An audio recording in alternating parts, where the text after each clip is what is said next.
Aqua regia, जिसको बोलते हैं अम्लराज।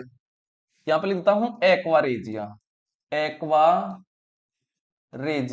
जिसको हिंदी बोलते हैं अम्लराज बोलते हैं। क्या होता है एक्वारेजिया? तो यह सांद्र हाइड्रोक्लोरिक अम्ल और सांद्र नाइट्रिक अम्ल का क्या है? मिश्रण है, मिक्सर है। तो एक्वारेजिया इसको क्या बोलते हैं? अम्लराज, अम्लराज, या फिर इसे क्या बोलते हैं? Aqua regia, aqua regia. ये मिश्रण किसका है? मिक्सर किसका है? तो ये है आपका क्या? सांद्र, यानी इनका गाढ़ा विलयन है। सांद्र का मतलब गाढ़ा विलयन है। किसका? हाइड्रोक्लोरिक अम्ल। हाइड्रोक्लोरिक अम्ल का सूत्र क्या होता है? HCl प्लस साथ में कौन है?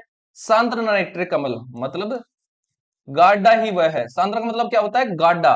और हमने बताया हुआ सांद्र के बारे में और तन्नों के बारे में। नाइट्रिक अम्ल का सूत्र क्या होता है? HNO3 होता है। तो ये हो गया HNO3, इसका मिश्रण होता है। पहली बात समझ आ गई। दूसरा देखिए, इसमें 3 भाग हाइड्रोक्लोरिक अम्ल और 1 भाग नाइट्रिक अम्ल होता है। तो HCl का तो कितना भाग होगा? कितना पार्ट होगा? 3 पार्ट। और HNO3 का कितना पार्ट होगा? 1 पार्ट। हमें पूछ ले एक्वारेजिया में, अम्लराज में HCl और HNO3 का अनुपात बताइए। तो अनुपात क्या हो जाएगा? 3:1 हो जाएगा, 3:1 हो जाएगा। अगर हमें ऐसा पूछ ले कि एक्वारेजिया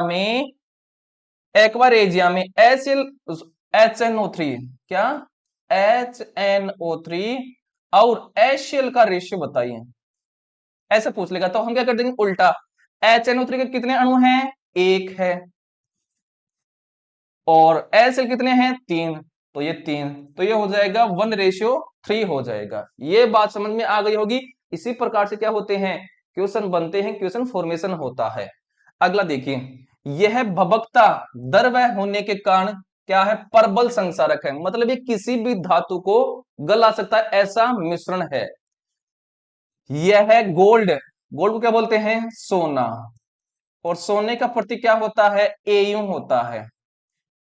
और प्लेटिनम, प्लेटिनम का प्रतीक क्या होता है? Pt होता है। को गलाने में समर्थ है, मतलब किसी भी धातु को इसमें रखने पर वो धातु क्या हो जाती है? मेल्ट हो जाती है, गल जाती है। तो एक्वारेजिया में हमने पढ़ लिया है कि एक मिश्रण होता है। और किसका मिश्रण होता है? इस मिश्रण में कौन कौन होते हैं? तो एक तो होता है सांद्र हाइड्रोक्लोरिक अम्ल, दूसरा होता है सांद्र नाइट्रिक अम्ल, जिसमें हाइड्रोक्लोरिक अम्ल के तो कितने अणु होते हैं? 3 अणु।